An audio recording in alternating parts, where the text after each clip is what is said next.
Il-minuta tibda issa. Louisa Chricop, artista.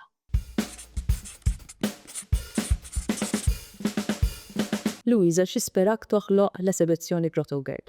Back in 2023, I was in an exhibition. I had created my own fantastical grotto. I thought, wouldn't it be amazing to combine my story of my Australian Maltese identity and actually take it on location to Malta and actually extend the idea with the Maltese community. U xi jfisser għalik li din hija residenza iktar milli esibizzjoni weħda? The exhibition that I have been working on is my journey and where I've come from. Having the residency meant that I could engage with the community to do an installation and workshops. The exhibition component of the community artwork that's come out of those workshops is a celebration of the community, like a love letter to Malta, really. Having the exhibition and the exhibition of their work was a really nice way of sharing the story of the diaspora between Australia and Malta.